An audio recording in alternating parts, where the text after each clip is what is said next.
તે સરહદ પાર કરશે પાસપોર્ટ વિના, વિઝા વિના અને કોઈ પણ કાયદેસર દસ્તાવેજ વિના. અને આ ડગલું એક દાયકા પછી તેની સૌથી મોટી કાયદાકીય મુસીબત બની જવાની. 3 જૂન 2026ના રોજ ડેપ્યુટી ચીફ મિનિસ્ટર અને ગૃહ રાજ્યમંત્રી હર્ષ સંઘવીના નિર્દેશ ઉપર ગુજરાત ક્રાઇમ બ્રાન્ચે ઓપરેશન શરૂ કર્યું. ધર્મ ડિપોર્ટેશનને નથી બચાવ્યું. નાગરિકતા ડોક્યુમેન્ટથી મળે છે, આસ્થાથી. અને કાજલની વાર્તા ભારતની એ હજારો વાર્તાઓમાંથી એક છે જે કોઈ અખબારના પહેલા પાને નથી આવતી. કાજલની અસલ ઓળખ શું છે, એ કોણ છે, ક્યાંથી આવી અને કેવી રીતે આવી.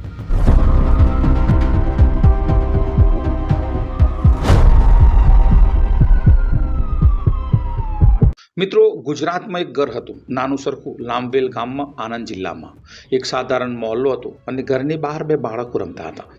એમની ઉંમર કદાચ 8 થી 6 વર્ષની હશે.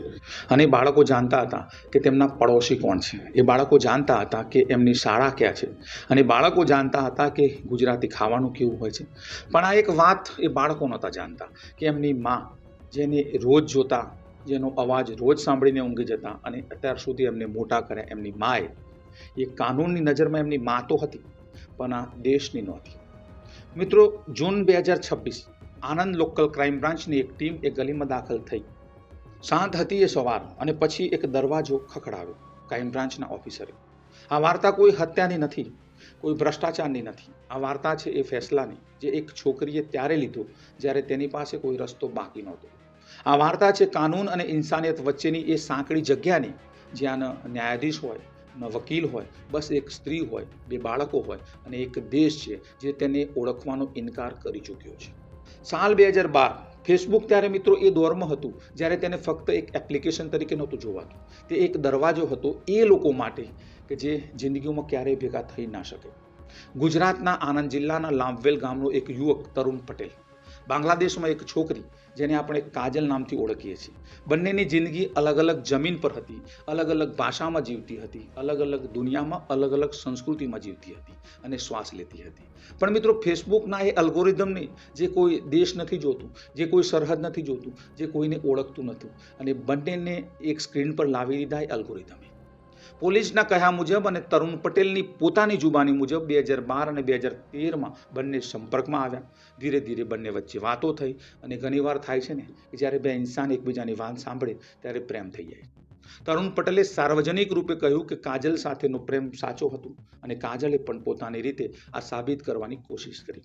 મિત્રો, અંતે કાજલે બાંગ્લાદેશમાં પાસપોર્ટ બનાવવાની કોશિશ કરી, જેથી તે કાનૂની રીતે ભારતમાં આવી શકે, વિઝા લઈ શકે અને કોઈ સવાલ ના ઉઠાવી શકે. પણ કઈ કારણોસર પાસપોર્ટ ના મળ્યો. કારણ શું હતું આ સ્પષ્ટ નથી, પણ તરુણ પટેલ કહે છે કે ડોક્યુમેન્ટની અડચણો હતી અને આ દરમિયાન ઘરનું પ્રેશર પણ હતું કાજલ પ્રત્યે. કાજલ ઉપર દબાણ આવી રહ્યું હતું બીજે મેરેજ કરવાનું, બીજે લગ્ન કરવાનું. અને મિત્રો, ત્યારે કાજલ સાથે તરુણ પટેલને પામવા માટે એક જ રસ્તો બચ્યો. એ રાત, જેની કોઈ તારીખ રેકોર્ડમાં નોંધાઈ નથી, કાજલે એક ફેસલો કર્યો. તે સરહદ પાર કરશે પાસપોર્ટ વિના, વિઝા વિના અને કોઈ પણ કાયદેસર દસ્તાવેજ વિના. ભારત બાંગ્લાદેશની મિત્રો એ સરહદ, જે હજારો કિલોમીટર લાંબી છે, જ્યાં ક્યારેક વાડ છે, ક્યારેક નદી છે, તો ક્યારેક ખેતર છે અને ક્યારેક ક્યાંક કાલ્પનિક એક રેખા છે. એ સરહદ તેને પાર કરી. કેમ? કારણ કે તરુણ પટેલનો જવાબ હતો કે ફક્ત મને મળવા માંગતી હતી, મારી સાથે લગ્ન કરવા માંગતી હતી અને બીજું કોઈ કારણ નહોતું કાજલની સરહદ પાર કરવાનું. મિત્રો, જોવા જઈએ તો કાયદાની નજરમાં આ ઇલીગલ એન્ટ્રી હતી, ફોરેન નેશનલ એક્ટનું ઉલ્લંઘન હતું અને ફોરેનર એક્ટ 1946 હેઠળ એક સજાપાત્ર ગુનો. પણ મિત્રો, એ છોકરીની નજરમાં કદાચ આ બસ એક ડગલું હતું, એક પ્રેમ હતો, એક એવા ઇન્સાન તરફ જે તેને પ્રેમ કરતી હતી, તેને પામવાની કોશિશ કરતી હતી. અને આ ડગલું એક દાયકા પછી તેની સૌથી મોટી કાયદાકીય મુસીબત બની જવાનું. કાજલ અંતે ગુજરાત પહોંચે છે, આણંદ પહોંચે છે. તરુણ પટેલ સાથે લગ્ન થયા, ઘર વસ્યું અને 2 બાળકો થયા. અને મિત્રો, એ બાળકો આ ધરતી પર જન્મ્યા, આ જ હવામાં શ્વાસ લઈ મોટા થયા અને હિન્દી અને ગુજરાતી બંને તેની ભાષા બની એ બાળકોની. તરુણ પટેલના જણાવ્યા મુજબ કાજલે ધીરે ધીરે હિન્દુ રીત રિવાજો અપનાવ્યા, પરિવાર સાથે ભળીને રહેતી, બાળકોના ઉછેરમાં લાગેલી રહેતી અને લાંબવેલના એ ઘરમાં એક પરિવાર હતો. કોઈને ખ્યાલ નહોતો એ પરિવાર વિશે કે પરિવારના પાયામાં એક રાજ દટાયેલું છે જે એક દિવસ બધું બદલી નાખશે. જૂન 2026 મિત્રો, ગુજરાત પોલીસે એક ઓપરેશન શરૂ કરે છે, જેનું નામ રાખવામાં આવ્યું ઓપરેશન ડેલ્ટા હન્ટ. આ ઓપરેશન અચાનક નહોતું આવ્યું મિત્રો, તેની પૃષ્ઠભૂમિમાં હતું દેશભરમાં ગેરકાયદેસર બાંગ્લાદેશી પ્રવાસીઓનો પ્રવેશ અને એમના વિરુદ્ધ એક મોટી રાજકીય અને વહીવટી લહેર. અંતે મિત્રો 3 જૂન 2026ના રોજ ડેપ્યુટી ચીફ મિનિસ્ટર અને ગૃહ રાજ્યમંત્રી હર્ષ સંઘવીના નિર્દેશ ઉપર ગુજરાત ક્રાઇમ બ્રાન્ચે ઓપરેશન શરૂ કર્યું. પહેલા દિવસે મિત્રો 166 લોકો ડિટેન કરવામાં આવ્યા, બીજા દિવસે 501 લોકો અને ત્યાર પછી 559. આણંદ જિલ્લામાંથી એકલા લગભગ 60 લોકો ડિટેન કરવામાં આવ્યા અને એ 60 લોકોમાં એક કાજલ હતી. મિત્રો આણંદ લોકલ ક્રાઇમ બ્રાન્ચની ટીમ જ્યારે ઘરે પહોંચે છે, એ દરવાજો ખડખડાવે છે, ત્યારે કાયદા પાસે એક સવાલ હતો. કાજલ પાસે કોઈ વેલિડ ડોક્યુમેન્ટ હતું? પાસપોર્ટ હતો? વિઝા હતા? નહીં. રેસિડેન્ટલ પરમિટ હતી? નહીં. આધાર કાર્ડ જે કદાચ કોઈ રીતે બન્યું હશે, પણ કાયદાકીય દ્રષ્ટિએ નાગરિકતાનો પુરાવો નહીં. અને મિત્રો અંતે ઇનલીગલી એન્ટ્રી હતી, ઇનલીગલી સ્ટે હતો ભારતમાં. અને મિત્રો આ એન્ટ્રી હતી જે પોલીસની એફઆઈઆરમાં નોંધાઈ અને ડિપોર્ટેશનની પ્રક્રિયા શરૂ થઈ. ડિટેન્શનના થોડા દિવસ પછી તરુણ પટેલ મીડિયા સામે આવે છે અને તેમનો ચહેરો મિત્રો થાકેલો હતો, ઉદાસ હતો, આંખોમાં એ થાક હતો જે રાતોની ઊંઘ ના આવવાથી નહીં, પણ એક એવી લડાઈ લડીને આવે છે જેનો હલ તમારા કે મારા હાથમાં નથી. તેમને કહ્યું કે મારી પત્ની એટલા માટે નહોતી આવી કે તે ઘૂસણખોર બનીને રહી શકે, તે એટલા માટે આવી હતી કે તે મારી સાથે લગ્ન કરી શકે. અમે એક પરિવાર છીએ, અમારા 2 બાળકો છે, જો તેને બાંગ્લાદેશ મોકલી દેવામાં આવશે તો તેમનું ઘર તૂટી જશે. અંતે મિત્રો તેમને એક હ્યુમેનિટેરિયન ગ્રાઉન્ડ પર એક અપીલ કરી ગૃહ રાજ્યમંત્રીને તેમને પાછી ન મોકલવામાં આવી. અને મિત્રો આ અપીલ એક પતિની હતી, આ એક અપીલ બાપની હતી. પણ કાયદાની પોતાની ભાષા હોય છે અને આ ભાષા ઇન્સાનની વાર્તાઓ નથી વાંચતી, તે ફક્ત એક દસ્તાવેજ વાંચે છે. ફોરેનર એક્ટ 1946 સેક્શન 14 હેઠળ વેલિડ ડોક્યુમેન્ટ વિના ભારતમાં રહેવું એ દંડનીય ગુનો છે. Passport entry act 1920 valid travel document વિના પ્રવેશવું એક ગુનો છે. અને મિત્રો સિટીઝન એક્ટ 1955 મુજબ ભારતમાં જન્મેલા બાળકોને નાગરિકતા મળે છે, પણ તેમની માને નહીં. એટલે કે મિત્રો તરુણ પટેલના એ 2 બાળકો જે આ ધરતી પર જન્મ્યા, આ ધરતી પર મોટા થયા, તે ભારતીય નાગરિક હોઈ શકે છે, પણ તેમની માં આ એક ફોરેનર છે અને ઇલીગલ ફોરેનર. અને ડિપોર્ટેશન એક પ્રોસેસ છે જે કાયદા મુજબ થાય છે, લાગણી મુજબ નહીં. અહીં રોકાઈએ મિત્રો, એક સવાલ પૂછવો છે મારે અને પૂછવો જરૂરી છે. આ સવાલ સહેલો નથી અને એનો જવાબ એક લીટીમાં નથી આપી શકાતો. કાજલે કાયદો તોડ્યો હતો, આ વાર્તા નિર્વિવાદ છે, એમાં કોઈ સંદેહ નથી. એ વિના પરમિશન બીજા દેશમાં ઘૂસી હતી, એ દાયકાથી વિના ડોક્યુમેન્ટ સાથે રહેતી હતી અને ભારતીય સ્ટેટને ક્યારેય ઇન્ફોર્મ એને નહોતું કર્યું કે કોણ છે, ક્યાંથી આવી અને કેવી રીતે આવી. આ કાયદાનું ઉલ્લંઘન છે અને સ્ટેટ પાસે એનો અધિકાર છે અને ફરજ પણ કે પોતાની સીમાઓની રક્ષા કરે. અને આ કોઈ નાની વાત નથી મિત્રો. ભારતમાં ગેરકાયદેસર સ્થળાંતર એક વાસ્તવિક અને જટિલ સમસ્યા છે. એના રાજકીય, સામાજિક અને સુરક્ષા સંબંધિત અલગ અલગ પાસાઓ છે. ઓપરેશન ડેલ્ટા હન્ટ એ 600થી વધુ લોકોને ડિટેન કરી ચૂક્યું છે. એમાંથી મોટા ભાગના વિશે આપણે નથી જાણતા. આપણે નથી જાણતા કે એમાંથી કેટલા ખોટા ડોક્યુમેન્ટ લઈને આવ્યા છે.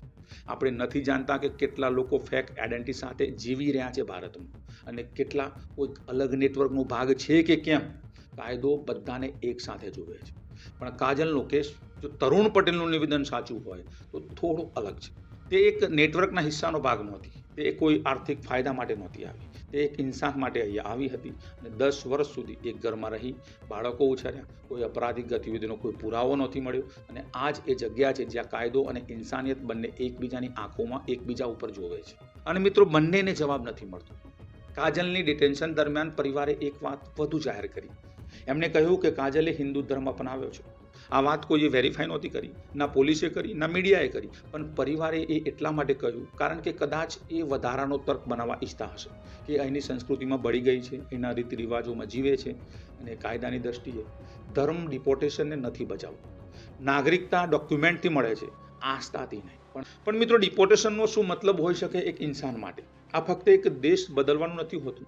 આ હોય છે એ બધું છોડવાનું જે તમે એક દાયકામાં બનાવ્યું છે, દાયકામાં વસાવ્યું છે. એક પતિ, એક ઘર, એક બાળકો અને આખો પરિવાર. એક ભાષા જે તમે શીખ્યા, એક મહોલ્લો જે તમને ઓળખે છે. અને કાજલ જો ડિપોર્ટ થાય તો તે બાંગ્લાદેશના કયા ભાગમાં જશે? ત્યાં હવે એનું કોઈ ઘર છે કે કેમ? તેનું કોઈ સગુવાલું તેની રાહ જોઈ રહ્યું છે કે કેમ? કોઈ સ્વાગત કરશે કે કેમ તેનું? અને મિત્રો જે પરિવારે એના પર લગ્ન માટે દબાણ કર્યું, એ પરિવાર હવે એના માટે શું કરશે? તરુણ પટેલે આ સવાલ ઉઠાવ્યો. જો એને ત્યાં મોકલી દઈએ પાછી બાંગ્લાદેશ તો એના જીવને ખતરો છે. આ તરુણ પટેલનો દાવો છે. પોલીસે એને વેરીફાઈ નથી કર્યું, પણ આ દાવો ફગાવી પણ નથી શકાતો. કારણ કે એક સ્ત્રી જે એક દાયકા પહેલા પોતાના ઘરેથી ભાગીને આવી છે, એના માટે પાછા જવું ક્યારેક ફક્ત શરમ નથી હોતી, ક્યારેક એક ખતરો પણ હોઈ શકે છે. અને હવે આવીએ એ સૌથી મોટા સવાલ પર મિત્રો, જે આખી વાર્તાનું કેન્દ્ર છે. એ 2 બાળકો જે આ ધરતી પર જન્મ્યા, જેમને પહેલી વાર માં હિન્દીમાં કે ગુજરાતીમાં બોલ્યા હશે, જેમને ખબર નથી કે આ બાંગ્લાદેશ ક્યાં છે, તેમને કદાચ એ પણ ખબર નથી કે એમની માં કઈ મુસીબતમાં છે, અને એમને એ પણ ખબર નથી કે એમની માં કયા દેશની છે.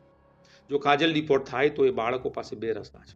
પહેલો, માં સાથે બાંગ્લાદેશ જાય, પણ એ ભારતના નાગરિક છે, ત્યાં તેમનું સ્ટેટસ મળશે કે કેમ, તેમનું ભણતર, એમનું ભવિષ્ય બધું અનિશ્ચિત. બીજો રસ્તો છે અહીંયા રહે, પિતા સાથે પણ માં વિના. બંને રસ્તા એ બાળકના જીવન માટે ક્રૂર છે. મિત્રો, ઓપરેશન ડેલ્ટા હન્ટના આંકડા જોઈએ તો એક વાત વધુ સામે આવે છે. 3 જૂનથી 5 જૂન 2026 વચ્ચે 568 લોકો ડિટેન થયા. એમાં 172 પુરુષો હતા, 282 સ્ત્રીઓ અને 114 બાળકો હતા. આ 114 બાળકો, એ બાળકોમાંથી કેટલાની માં અને બાપ કદાચ ઇન્ડિયન હોઈ શકે છે, કેટલાએ આ જ ધરતી પર પહેલીવાર આંખો ખોલી હશે, આ ધરતી ઉપર શ્વાસ લીધો હશે. આ સવાલ ઓપરેશનના આંકડામાં નથી. સ્ટેટ માટે એ 568 ઇલીગલ ઇમિગ્રન્ટ છે, પણ એ દરેકની એક વાર્તા હશે, દરેકની એક કહાની હશે. 16 જૂન 2026 સુધી કાજલનો કેસ પેન્ડિંગ છે. ડિપોર્ટેશન પ્રોસેસિંગ ચાલી રહી છે, અને તરુણ પટેલની અપીલ પર કોઈ ઓફિશિયલ રિસ્પોન્સ હજુ સુધી નથી આવ્યો. અને કાજલની વાર્તા ભારતની એ હજારો વાર્તાઓમાંથી એક છે, જે કોઈ અખબારના પહેલા પાને નથી આવતી, જે કોર્ટની કોઈ મોટી બ્રાન્ચ સુધી નથી પહોંચતી, અને જે કોઈ મોટા નેતાની રેલીનો મુદ્દો નથી બનતી. આ ફક્ત એક સ્ત્રીની વાર્તા છે, જે પ્રેમ માટે એક સરહદ પાર કરે છે, અને હવે એ સરહદની સામે ઊભી છે. આ તરફ એના બાળકો છે, અને બીજી તરફ એક દેશ છે જ્યાં એના માટે કદાચ કંઈ નથી બચ્યું. અને વચ્ચે એક કાયદો છે, જેના જમણે જુએ છે, એના ડાબે જુએ છે. મિત્રો, આ કેસમાં કેટલાક સવાલ પણ છે જે અનઉત્તર ભર્યા છે. પહેલો, શું કાજલનું ડિપોર્ટેશન રોકી શકાય? ભારતીય કાયદામાં લોંગ ટર્મ વિઝા અને સિટીઝનશીપની અપીલનો રસ્તો છે, પણ એ રસ્તા પર ચાલવા માટે લીગલ રિપ્રેઝન્ટેશન જોઈએ, પૈસા જોઈએ, અને સૌથી જરૂરી સમય જોઈએ. ડિટેન્શનમાં રહેતો એ રસ્તો કેટલો ખુલ્લો છે, આ એક મોટો સવાલ છે. બીજો, એ બે બાળકો, એમનું લીગલ સ્ટેટસ શું છે? ભારતમાં જન્મ્યા હોવાથી એ નાગરિક હોઈ શકે, પણ જો માં ડિપોર્ટ થઈ તો એમની કસ્ટડી, એમની ગાર્ડિયનશિપ કાયદેસર રીતે શું થશે? ત્રીજો, કાજલની અસલ ઓળખ શું છે? એના ઘરવાળા શું વિચારે છે? બાંગ્લાદેશમાં એની કોઈ લીગલ પ્રેઝન્સ છે કે કેમ? જો તે ત્યાં ગઈ તો શું એને સ્વીકારવામાં આવશે કે કેમ? અને મિત્રો, આ સવાલ કોર્ટરૂમમાં કોઈ સહેલાથી નથી ઉકેલા શકાતા. ઓપરેશન ડેલ્ટા હન્ટ વિશે એક વાત વધુ છે કે આ ઓપરેશન કોઈ એક પરિવારની વાર્તાથી મોટો છે. ભારતમાં ગેરકાયદેસર સ્થળાંતર એક વાસ્તવિક નીતિગત પડકાર છે, અને આ સ્ટેટનો આ અધિકાર પણ છે અને ફરજ પણ, પોતાની સીમાઓની રક્ષા કરે. અને પોલિસી અને ઇન્ડિવિજ્યુઅલ હ્યુમન કેસ બંને એક સાથે એક્ઝિસ્ટ કરે છે. કાજલને જો એના પતિનું નિવેદન સાચું માનીએ તો એ ખબર જ નથી કે એનો કાલ શું છે. અને એક ડિટેશનમાં એક માં છે, એના 2 બાળકો બહાર છે, એમના પિતા એક એવી લડાઈ લડી રહ્યા છે જેના રૂલ્સ એ નથી જાણતા, અને કાયદો પોતાની ગતિએ ચાલી રહ્યો છે. આ સ્ટોરી જોતા એક જૂની વાત યાદ આવે છે મિત્રો, કે દરેક સરહદ ઇન્સાનોએ બનાવી છે, અને દરેક કાયદો ઇન્સાનોએ લખ્યો છે, અને દરેક વખત જ્યારે કોઈ ઇન્સાન એ સરહદ સામે ઊભો હોય ત્યારે સવાલ એ નથી હોતો કે કાયદો શું કહે છે. સવાલ એ હોય છે કે કાયદો બનાવનારાઓએ શું વિચાર્યું હતું કે એક દિવસ એક માં એ બાળકો સાથે એ કાયદાની સામે ઊભી હશે? શું એમને વિચાર્યું હતું કે એ ડિપોર્ટેશનનો એક મતલબ એ પણ હોઈ શકે કે એક બાળક પોતાની માને છેલ્લી વાર જોઈ રહી હશે? કદાચ વિચાર્યું હતું, કદાચ નહોતું વિચાર્યું, અને એટલા માટે જ આ વાર્તા કોઈ એક જવાબ પર નથી રોકાતી. આ રોકાય છે એક સવાલ પર, જેનો જવાબ આપણે ખુદ શોધવાનો છે, કે જ્યારે કાયદો અને ઇન્સાનિયત સામસામે આવી જાય ત્યારે આપણે કોના સામે ઊભા હોઈએ છીએ, અને શું બંનેની સાથે એક સાથે ઊભા રહેવું શક્ય છે કે કેમ? જો તમે આ સ્ટોરી વિશે કંઈક વિચારો છો, તમારો કંઈક મત છે, તો કોમેન્ટમાં જરૂર લખો મિત્રો.